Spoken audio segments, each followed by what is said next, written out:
그리스 철학자 중에 헤라클레이토스라고 하는 사람이 있어요. 꽤나 유명한 사람입니다. 뭐 탈레스, 뭐 소크라테스 이런 사람들하고 거의 비슷한 레벨의 사람인데, 이 사람이 뭐 많은 이야기를 했어요. 뭐 저기 철학자니까. 근데 그 사람이 했던 말 중에 가장 사람들에게 많이 회자되는 말은 무슨 말이냐면, 모든 것은 변한다. 그리고 그러나 단 한 가지 변하지 않는 진리가 있다. 그것은 모든 것은 다 변한다는 것이다. 라는 말을 했어요. 그러니까 이 세상에 변하지 않는 것은 하나도 없다는 거죠. 싹 모든 게 다 변한다. 가만히 듣고 생각해 보면 맞는 것 같아. 이 하나님께서 만들어 놓은 이 피조물의 세계에는 시간이라고 하는 게 있잖아요. 시간이 흘러가면 모든 것은 다 변합니다. 그러잖아요. 우리들 자신도 시간이 흘러옴에 따라 가지고 옛날에 내가 아니야. 이미 나는 바뀐 나야. 또 지금의 나도 장차 또 뭘로 바뀌어갈 거야. 이렇게 바뀌지 않습니까? 사람뿐 아니라 모든 것이 다 바뀝니다. 근데 이 헤라클레이토스가 모르는 게 하나 있었어요. 이때 아직 예수님이 안 오셨거든. BC 500년, 600년경의 사람이라 하나님의 말씀은 영원히 변함이 없도다 라고 시편에 쓰여 있는데, 하나님은 변함이 없습니다. 근데 피조물의 세계 내에 모든 것은 다 바뀌게 되는 거죠. 그 바뀐 것에 대한 이야기를 오늘 나눠서 해보려고 그래요. 창세기로 돌아가 봅시다. 창세기로 돌아가서 아담과 하와가 하나님을 배신했잖아. 하나님을 위해서 살으라고 만들어 놨더니 저를 위해서, 하나님을 위해서 살지 않고 나를 위해서 살겠다고 배신해 버렸어요. 하지 말란 짓 막 해. 하나님이 뭐라고 했든지 말 상관없이 난 따먹지 말라는 건 따먹을 거야. 막 따먹어 버리고. 왜? 이거 먹으면 나하고 하나님 당신하고 똑같아진다면서? 이미 마음에 배신했으니까 그런 마음이 생겼죠. 따먹었어. 그래서 하나님께서 미리 말씀하신 대로 죽음이 찾아왔습니다. 그들의 영혼이 그 즉시, 하나님을 배신한 즉시 하나님과 단절되는 거예요. 내가 하나님, 당신하고 내가 못 비길 게 뭐가 있어요? 내가 IQ가 500인데 뭐 이런 식인 거지. 그래서 따먹지 말라고요? 그거는 당신 말이고 나는 따먹고 싶어. 따먹어 버렸잖아요. 거역했잖아. 근데 그거 단순히 그거 하나 잘못하고 그 다음에 아까 제가 한 일 제가 죄송합니다. 다시는 그렇게 하지 않겠습니다. 이런 게 아니라 하지 말라는 짓을 그걸 갖다가 당신이 뭐라고 하든지 난 할 거야. 왜냐하면 이것이 나를 지혜롭게 만들고 나를 당신과 똑같아지게 만든다고 옆에 있는 애가 얘기했어. 근데 난 얘 말 당신 말 안 들을 거야. 이거는 이미 반역한 거잖아. 옆에 있는 애 누구예요? 마귀자, 사탄. 반역해서 그때 이미 하나님과 단절된 겁니다. 그래서 그들의 영혼이 그 시간에 죽은 거예요. 그러면 그 결과로 말미암아서 인간은 영과 혼과 육으로 만들어졌는데 결국에 이 영이 죽자 점차로 육체까지도 그 죽음이 미쳐와서, 그래서 모든 인간은 땅에 태어난 이후에 다 죽습니다. 지금까지 안 죽은 인간 하나도 없어요. 그죠? 인류 역사 속에 얼마나 많은 인간이 태어났겠어요. 근데 살아남은 자 하나도 없잖아. 모두 다 죽잖아. 하나님 말씀대로 그렇게 되어버렸습니다. 그래서 그렇게 하고 나서 뒤늦게 좀 후회를 하긴 했어요. 후회를 하긴 했는데 자기들이 벌거벗은 줄 알고 부끄러워서 그 나뭇잎으로 자기 몸을 가리고 풀숲에 가서 숨는 그 정도 행위는 했습니다. 그러나 하나님께서 그들에게 선고하시죠. 선고하시고 그 다음에 에덴 동산에서 쫓아내십니다.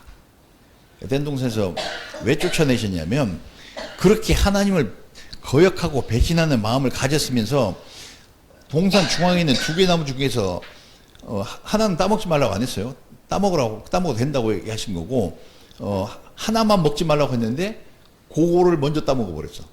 그럼 남아있는 게 뭐냐면 선악과와 생명과 남아있는데, 선악과를 따먹으면서 하나님을 거역하고 반역한다고 하는 걸 딱 표시를 하고 난 다음에 그 다음에 생명과까지 또 따먹어서 죽지도 않네 이제. 그럼 이거 큰 문제가 되는 거죠. 그래서 하나님께서 그 생명나무의 열매를 건드리지 못하게 에덴 동산에서 쫓아내시고 에덴 동산에 다시는 들어오지 못하도록 화염검으로, 불칼로 그 주위를 두르셨다. 이렇게 성경에 기록이 되어 있습니다. 그 생명나무는 나중에 신약 성경에 와서 그 생명나무의 정체가 뭔지에 대해서 성약 성경이 얘기를 합니다.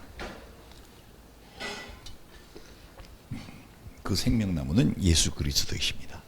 근데 하나님을 거역하는 자가 영원히 산다. 그거는 안 되는 거죠. 그래서 쫓아내셨어요. 그래서 아담과 하와가 에덴에서 쫓겨났습니다. 세월이 수천 년을 흘러서. 근데 미국의 존 스타인백이라고 하는 극작가 겸 소설가가 있습니다. 그 사람이 에덴의 동쪽이라고 하는 소설을 썼어요. 그리고 그 소설이 워낙 사람들에게 많이 읽히고 유명해지니까 영화도 만들었어요.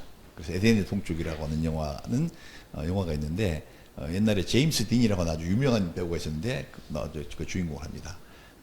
지금 뭐 시간이 없으니까 못 읽어보겠고 나중에 갖고 가시면 요 뒤에 이렇게 제가 이렇게 그 에덴의 동쪽의 그 소설의 스토리를 정리를 해놨습니다. 거기 그 내용은 이제 나중에 읽어보시도록 하고 그 아담과 하와가 에덴에서 쫓겨났는데 동쪽으로 갔는지 서쪽으로 갔는지 남쪽으로 갔는지 북쪽으로 갔는지 그 성경에 쓰여 있진 않아요. 근데 이 존 스타인백은 동쪽으로 갔을 것이다 라고 해가지고 에덴의 동쪽 이렇게 했습니다. 그러니까 에덴에서 쫓겨난 자들의 삶은 그 다음에 어땠을까? 에 대해서 자기 나름대로 정리를 해서 써놓은 글이 그의 소설입니다. 근데 이제 저도 거기에 관심이 있어요. 에덴의 동쪽으로 쫓겨간 아담과 하와는 그 다음에 어떻게 살았을까? 의문이 딱 들어요. 근데요, 구스타프 도레라고 하는 저기 판화 작가가 있는데 그 사람이 그들이 쫓겨나는 장면을 판화로 이렇게 파서 해가지고 많이 퍼뜨려가지고 사람들이 그 장면을 잘 기억해요. 천사가 불칼을 들고 아담과 하와를 막 몰아냅니다. 그 화면에 보면. 그리고 아담과 하와는 막 둘이 발가벗은 채로 어깨동무를 하고 막 거기서 뒤를 돌아보면서 쫓겨가는 그런 모습을 이 사람에게 그렸어요. 근데 저는 그 그림을 이렇게 보면서 이거 아닐 건데 막 이런 생각이 들었습니다. 왜냐? 거기서 보면 아담과 하와가 엄청 다정하게 아담이 하와를 다 보호해가면서 막 이렇게 도망갑니다. 근데 안 그랬을 것 같아요.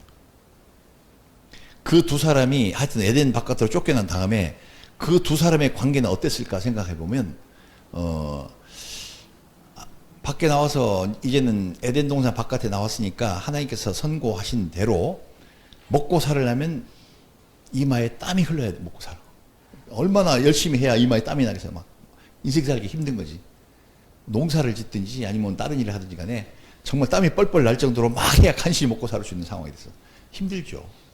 또 여자들은 살다 보니까 저절로 둘이 살다 보니까 애를 낳게 됐어.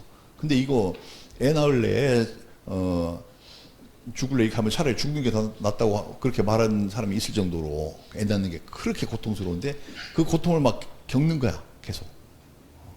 하나 낳고 요새처럼 단산할 수 있으면 좋은데 그것도 아니고 뭐 그 당시에는 핑이 없으니까 막 둘 셋 막 계속 내가 계속해서 일평생 이 고통을 겪어야 된다고 이런 생각해서 삶이 고달퍼졌어요. 근데 그들이 둘이 고달퍼질 때마다 무슨 생각을 했겠어요? 너 때문이야. 아담은 사실은 그 에덴에서 쫓겨나기 전에도 이미 그런 태도를 취했어요. 하나님께서 너희가 왜 풀숲에 숨었느냐 하니까 우리가 벌거벗음으로 풀숲에 숨었습니다 이렇게 하니까 하나님께서 그런 벌거벗음을 알고 부끄러워서 거기 숨었다고 하는 것은 얘들이 이미 죄가 뭔지를 알아버렸네. 누가 너희더러 저 중앙에 있는 동산에 있는 나무를 열매를 따먹으라고 했느냐 이렇게 하시면서 했더니 아담이 뭐라고 하냐면 제가 먼저 따먹은 거 아니고요. 하와가 줘서 먹었어요. 이렇게 합니다. 야, 이건 근데 있죠. 이게 얼마나 큰 일이라고 하는 생각하면 아담이 정말 제대로 남편으로서 역할을 하려고 하면 하나님 죄송합니다. 제가 하지 말라는 짓 했습니다. 그리고 하와 얘기를 하지 말아야지. 자기가 책임지고 나서. 근데 거기서 얼른 제가 줬어요. 이렇게 말합니다. 그랬던 아담이 에덴 동산 바깥에 쫓겨나가서 거기서는 안 그랬을 거예요. 힘들 때마다 계속해서 하와에게 너 때문이야. 뭐 이렇게 했겠지. 그 창세기 보면은 하와가 뱀이 먼저 아담한테 간 게 아니고 마귀가 하와한테 와가지고 하와를 유혹해가지고 따먹게 만들고 여자가 먼저 자기 따먹고 남편에게도 준이라고 써 있어요. 그러니까 계속해서 이제 그 아담은 그런 생각이지. 네가 나한테 줘서 우리가 그거 먹어서 지금 이 고생을 하고 있는 거 아니야? 이렇게 말하는데 그 말도 틀린 말이지, 잘 보면. 그럼 저는 먹지 말든지 줬을 때. 저도 그걸 먹을 때는 나도 하나님 같아지고 싶어 라고 하는 그런 생각이 있어서 먹었을 거 아니에요. 저한테 책임 없어요? 아담한테? 있지. 근데 하와한테 핑계입니다. 하와는 또 그러면 저기 아담이 막 그렇게 하면 아담한테 할 말이 있지. 네가 진짜 내 남편이고 네가 나보다 먼저 만들어졌잖아. 나는 네 갈비뼈로 만드는 존재야. 그러면 네가 나보다 더 똑똑하고 저기 리더십이 있다면 내가 그거 먹으려고 할 때 네가 옆에서 말려서야지. 너 가만히 있었잖아. 이게 싸움이 이제 끝이 없어야 됩니다. 그래가지고 아마 그 일로부터 시작해가지고 둘 사이에서는 항상 그러니까 하나님과 단절됐기 때문에 그래요. 하나님과 교통이 되고 하나님의 은혜가 계속 부어지면 절대 남의 탓 안 합니다. 남의 탓 안 해요. 그런데 하나님과 단절된 사람들은 인생이 힘들고 어려울 때마다 남의 탓 합니다. 그래서 둘이 일상생활을 해나가면서 탓할 일이 그것뿐이었겠어요? 뭔가 조금 힘들고 어려우면 다 너 때문이야, 너 때문이야. 이렇게 했을 겁니다. 그거를 누가 보고 자랐느냐? 첫째 아들이 카인이에요. 둘째 아들이 아벨이에요. 그걸 어릴 때부터 보고 자랐어. 근데 딱 앉혀놓고 야, 너는 니네 어려운 일 있을 때마다 꼭 저기 그 서로 탓을 해? 이렇게 뭐 안 가르치겠지.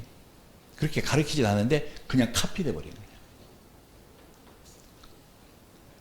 그래가지고 카인이 지가 하나님 앞에 합당한 자세를 취하지 못하고 하나님께서 받으심직한 그런 제사를 못 드리면서도 자기 동생 아벨은 그게 드려지니까 내가 마치 하나님 앞에 연락되지 못하는 것은 얘 때문인 것 같아.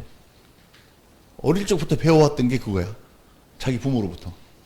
남 탓해야 돼. 배운 거야. 그래서 죽인 거죠.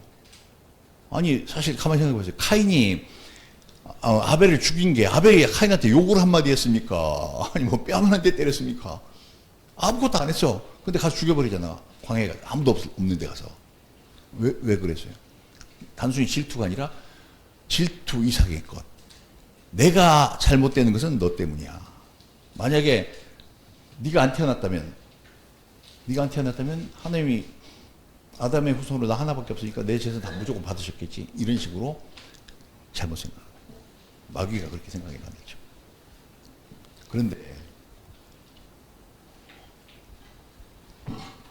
그런 일만 있는 것이 아니라 이 두 부부가 살아가면서 하나님과 단절이 되고 나니까 그 다음에 어떤 식으로 서로를 상대를 대했는지 성경에는 창세기에는 안 써져 있는데 성경을 다 읽다 보니까 저 뒤 신약에 넘어가니까 아담과 하와의 후손, 카인의 후손인 우리들에게 신약 성경에 가서 이야기를 합니다. 아까 읽었던 데살로니가전서 4장 4절에 각각 거룩함과 존귀함으로 아내를 취하라.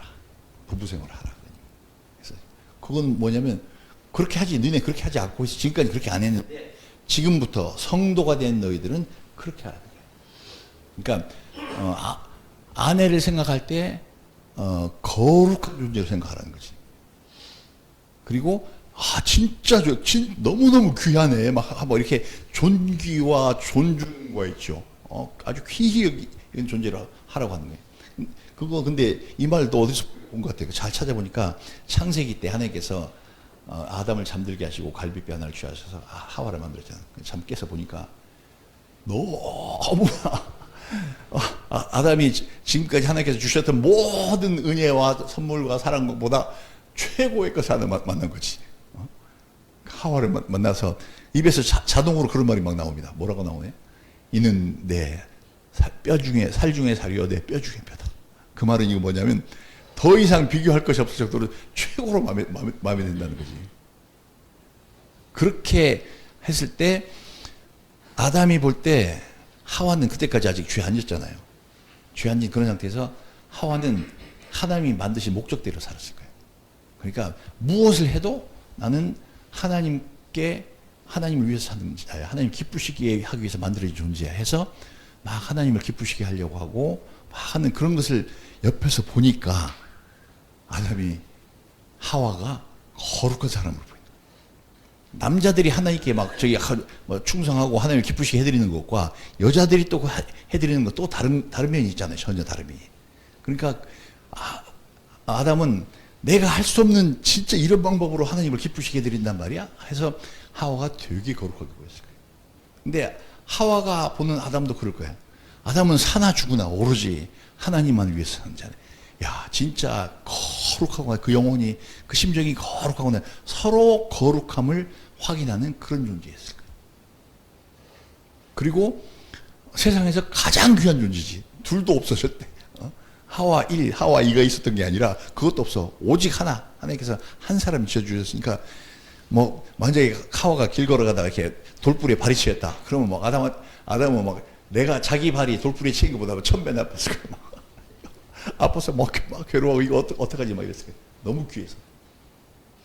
그게 원래의 모습이에요. 근데 조금 전에 우리가 말했던 데살로니가전서 4장 4절의 말은 그 원래로 돌아가라는 거예요. 지금 현재의 너희들이 그렇지 못하고 있는데 그 원래 상태로 돌아가라고 그런 말씀. 그러니까 에덴 동산에서 쫓겨나기 전에는 그랬었어요. 근데 에덴 동산에서 죄 짓고 나서 쫓겨난 다음에 배신하고 난 다음에 그 다음에는 하나님과의 은혜가 딱 단절이 되니까 서로 어떻게 바뀌었어요? 이제 거룩하게 안 보여. 왜? 내가 에덴 동산에 있을 때 나 죄 지을 때 내가 너 봤어. 네가 어떤 인간인지 알아. 이제 정체를 내가 알았어. 똑같이 서로 그렇게 생각하는 거다.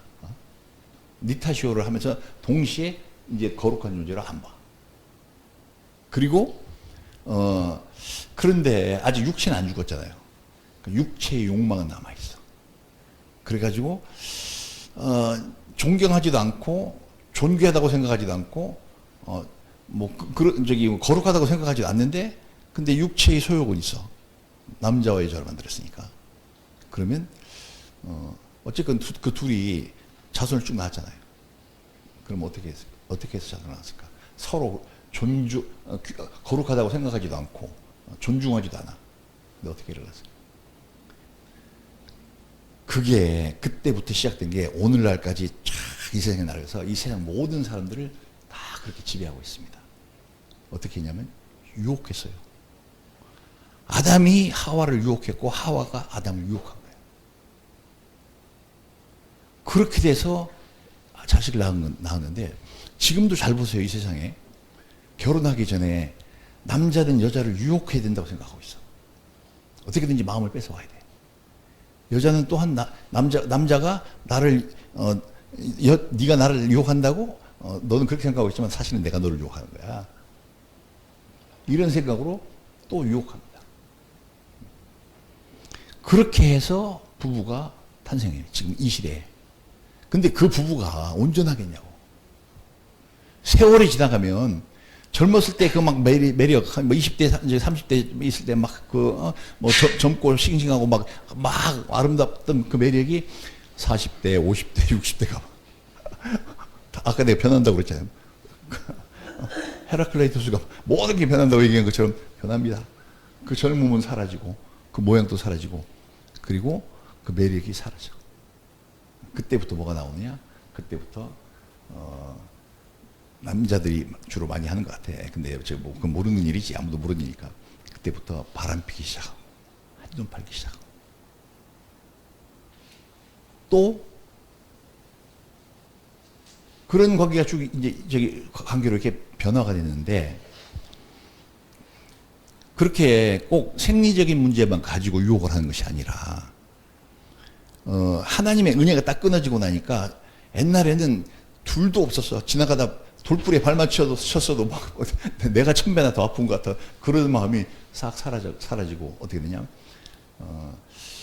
넌 어차피 그런 인간인데 너를 이용해서 내가 좀 편하게 살 수 없을까? 이런 생각합니다. 이용하려고. 서로 하와는 아담에게, 아담은 하와에게 그렇게 하려고 합니다. 그래서 아마 처음에는 둘이 똑같이 밭에 나가서 막 일하고 막 가시와 엉겅퀴를 제끼면서 막 곡식 심고 했을지 모르겠어요. 근데 하다 보니까 체질이 아담은 잘할 수 있는데 하와는 어려우니까 그러면 너는 이 일 안 하는 대신에 집에 가서 저 살림이라도 하라. 그렇게 해놓고 자기는 밭에 가서 일하고 오겠지. 일하고 와서 집에 들어오면서 야 내가 이렇게 땀 흘려서 실컷 고생하고 저기 먹을 거 준비해갖고 오는데 넌 집에서 뭐 했어? 나를 위해서 저기 뭐 뭔가 준비해놨어야 되는 거지. 이런 식의 태도를 취할 수밖에 없게 돼 있어요. 근데 사실 집안에서 있었던 하와도 혼자 살면서 그게 밭에만 나가서 땅만 판다고 해서 인생이 되는 줄 알아? 나는 네가 들어와서 이렇게 오늘 밤에 잠잘 수 있도록 내가 모든 상황을 관리하고 하느라고 나도 죽을 지경이야. 그럼 네가 나한테 더 잘했어야지.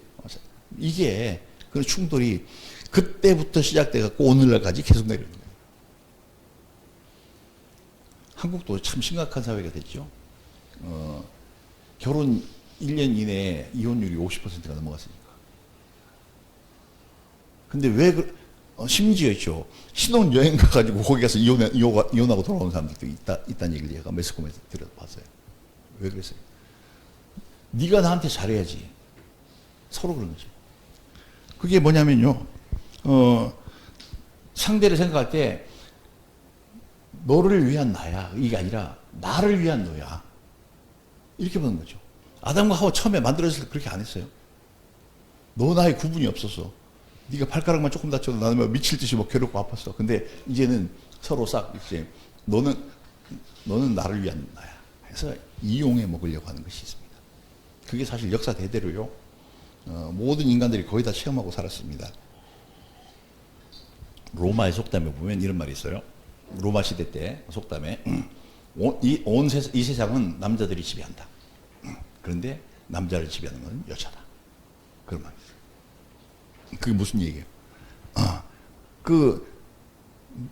여자들이 생각할 때 그래 네가 힘세고 잘나가지고 온 세상 다 지배해. 근데 내가 너를 지배할 거야. 그래서 네가 얻은 거 다 내 거야. 이렇게 생각하는 거죠.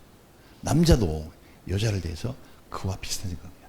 내가 너를 부려먹어서 네가 좀 편하게 살아야지. 이런 생각을 해요. 이게 하나님의 은혜가 끊어진 자들이 하는 태도입니다. 에덴의 동쪽에서 살고 있는 아담과 하와가 하는 태도가 그런 거죠. 그것뿐만이 아니었었어요. 또 상대를 갖다 했죠. 그러니까 살아보니까 혼자 사는 것보다는 어쨌건 둘이 사는 게 좀 더 낫거든. 내가 혼자 밭에 가서 일하고 막 죽도록 땀 흘리고 돌아와가지고 집에 가서 또 막 밥해서 먹고 이렇게 하려는 그거보다는 죽도록 일하고 왔더니 집에 오니까 밥을 해놨어. 그 절반은 덜잖아요. 그 혼자 사는 것보다 둘이 낫단 말이에요. 근데 그 좀 낫다 보니까 어떻게 생각하느냐. 그러니까 이게 하나님과 은혜가 끊는지 않는 그렇게 되면 상대를 소유하려고 그래요. 내 것이야 그냥. 너는 내 것이야. 그래서 요새 젊은이들 중에서도 뭐 유행가 가사에도 내가 언뜻 들은 것 같은데 너는 나의 것 뭐 이런 비슷한 뭐 그런 막 언어가 있었던 것 같아요. 근데 그거 얼마나 나쁜 말이에요. 내 것 아니에요. 여자도 남자를 향해서 마치 사랑 고백하는 것처럼 너는 내 거야. 이렇게 말하면 그게 엄청 큰 사랑의 고백인 줄 알았는데 그거 사랑의 고백이 아니라고. 참혹한 아주 악한 말이지. 내 것이 아니고 독립적인 객체로서의 인격체예요. 그리고 하나님의 것입니다. 그래서 서로 존중해주고 잘 될 수 있도록 만들어주고 사랑해주고 발전할 수 있도록 내가 도와줘야 되지. 나를 위한 네가 아니라 너를 위한 나야가 해야 이 정상입니다. 근데 에덴의 동쪽에서는 그게 안 됐어요. 그래서 그 불행이 계속 타고 내려와서 왜 하나님과 단절되어 있으니까 해서 지금 현재 이 사회의 풍조를 구성하고 있습니다. 근데 이제 우리가 여기서 이야기를 정돈해 놓고 이렇게 가봅시다. 그럼 지금 내가 예수 믿고 있는데 그럼 나는 뭐가 다르냐? 우리가 여전히 에덴의 동쪽에 살고 있는 것처럼 살면 안 됩니다.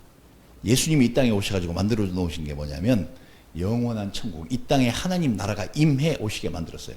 예수님이 머리가 되시고 우리들이 그의 몸이 되어서 교회가 되게 하시고, 지난번에 얘기했죠. 눈에 보이지 아니하는, 정말 나는 지체야. 예수님의 지체이기 때문에 나는 내가 내 두뇌를 향해서 나의 머리이신 예수님을 향해서 나는 토달지 않아. 그리고 또 뭐 저기 반항하지도 않아. 내 손가락이 내 두뇌가 손가락 보고 종이를 한번 들어라 이렇게 했으면 드는 거지. 얘가 왜 들어? 또 이렇게 안 되든지 들으라고 했더니 밑으로 내려 뒤에 가서 딱 숨네. 이런 짓 안 한단 말이에요. 뇌가 생각하는 대로 머리가 생각하는 대로 지체는 내 개인의 의견이라고 하는 게 없어. 주님의 뜻이라고 하면 나는 그대로 합니다. 가려면 가고 서라면 서고 앉으려면 앉고 누구라면 눕고 이렇습니다. 그리고 이런 마음을 먹으러 하면 이런 마음을 먹고 이런 마음 먹으면 안 되라고 하면 그런 마음은 안 먹습니다. 이게 진짜 하나님의 예수님의 지체된 우리의 참된 모습 아니겠어요? 근데 그렇게 만들어 놓은 그 나라를 신학적인 용어로는 하나님의 나라라고 합니다.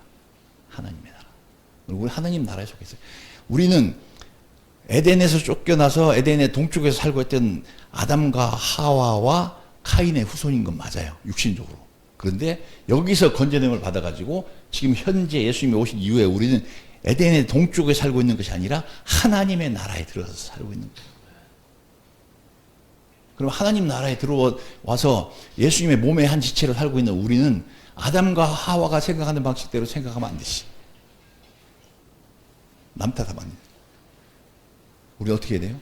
그냥 나도 예수님의 지체고 내 아내도 예수님의 지체고 나도 예수님의 지체고 내 남편도 예수님의 지체야. 그러니까 우리가 하는 주님의 뜻이 뭐냐. 거기에 따라서 이렇게 움직이게 돼.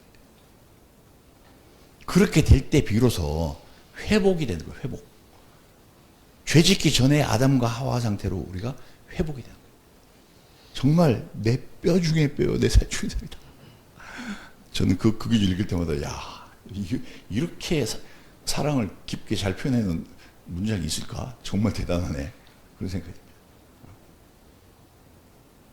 듭니다. 정말 그렇게 회복된 사람은 뚜렷이 표현하죠. 정말 상대를 거룩한 자로 인식해요. 내 아내를, 내 남편을 거룩한 사람이에요. 이 세상에 속해서 살고는 있지만은 그러나 그의 영혼은 이 세상에 속한 존재가 아니야. 정말 살든지 죽든지 주님만을 위해서 사는데 어떻게 이 세상에 속해 있겠어? 이렇게 생각합니다. 그리고 오직 주님만을 사랑하기 위해서 이렇게까지 이렇게 제가 하나님 앞에 바치고 헌신하는데 어떻게 그가 세상 사람이야? 그래서 서로 그걸 확인할 수가 있어요. 진짜 회복된 사람들. 그리고 존중하고 존경하고 존귀하게 여깁니다. 정말 바람에 혹시 날아갈까? 발바닥에 흙 묻을까 싶어서 이렇게 하고 살지. 이게 원래 만들어진 모습으로 회복되는 거예요. 그거 사람이 내가 노력해서 되는 게 아니고 하나님의 신이 하나님의 성령이 내 속에 들어와서 나를 주장하실 때 가능해요. 이제 명확한 결론 딱 몇 문장으로 마치겠습니다. 내가 하나님의 신이 내 속에 들어와서 나를 주장해서 나는 없고 내 속에서 예수님이 살아가시면 그게 갈라디아서 2장 20절에 나와 있는 이제 내가 육체 가운데 사는 것은 나를 사랑하사 자기 몸을 버리신 하나님의 아들을 믿는 그분이 원하시는 대로 나는 살아간다라고 한 표현이 그겁니다. 나는 이 속에 육체의 껍질이 있지만은 내가 사는 게 아니라 예수님이 살아가셔야 돼. 나는 인간 아무개로 불리고 있지만 사실은 강수민을 볼 때마다 주변 사람들이 예수님 볼 것 같아. 이렇게 되면 온전히 예수님이 내 속에 살아가시는 거예요. 성령세 받은 사람. 그런 사람이 되면 원상태로 우리가 회복이 됩니다. 근데 그때 이게 극렬한 방해 요소가 하나 있어. 극렬한 방해 요소. 그게 뭐냐? 나의 자아야. 내가 안 죽어. 내가 나를 비워지는지 안 비워지는 거야, 이게. 그래서 예수님께서 누구든지 나를 따라오려거든 자기를 부인하고 네 생각 뭐가 있어도 성경의 말씀과 다르면 그 부인하고 성경 말씀대로 해야 돼. 그 말과 함께 자기 십자가를 지고 네 몫의 십자가인데 네가 거기 올라가서 죽어야 돼. 네가 거기서 죽어야만 진짜 완전히 죽고 다시 안 살아나야만 그 다음에 하나님이 내 속에서 살아가실 수가 있는 거예요. 알았습니다. 제가 죽어드릴게요. 딱 올라가서 근데 좀 있다가 에이 다시 뛰어내려 잠깐요. 못 빼고 뛰어내려고 예수님 비켜봐요. 예수님께서 야 약속 위반이잖아 이렇게 하실 것 같아요. 비켜주십니다. 내가 나를 주장하려고 하면 예수님께서 비켜주세요. 근데 그럴 때마다 나는 슬프고 고통스럽고 안타까운 어리석은 짓만 해요. 그래서 진짜 완전히 하나님 보시기에 지혜롭게 살아가려고 하면 여기 올라가서 완전하게 죽어야 돼요. 그리고 안 내려와야 돼. 내가 늘 전에도 몇 번 말씀드렸죠. 자기 십자가 위에서 죽은 자는 첫째 말이 없어. 죽은 시체가 무슨 말이 있어. 어떤 일 있어도 말 안 해. 그 다음에 둘째 감정이 없어. 죽은 시체가 무슨 감정이 있어. 내가 진짜 죽었는지 안 죽었는지 점검해 보면 딱 내가 그런 상태이면 아 내가 진짜 죽었구나 라고 여러분 아시면 됩니다. 그렇게 되면 그냥 죽었으니까 아유 뭐 끝났다 이게 아니라 원래의 창조한 원래의 모습으로 돌아간다니까요. 죄짓기 이전의 모습으로. 그래서 그들의 삶이 진짜 가치 있어지고 진짜 대단한 삶을 살 수 있게 돼요. 하나님이 주관하셨어. 그래서 우리는 오늘 나누려고 하는 말씀이 에덴의 동쪽에서 살지 말자. 어디서 살아야 돼? 하나님의 나라에 들어가서 살자. 하나님의 나라에 들어가서 하나님의 지체로만 살아가자. 그러면 우리가 정말 행복해질 것이다. 그 얘기를 여러분과 나누려고 했습니다. 꼭 하나님 나라에서 큰 인물로 하나님께 사용해 주시길 바라고 또 위대한 삶을 사셔서 하나님의 자랑거리가 되시길 예수님의 이름으로 축복합니다.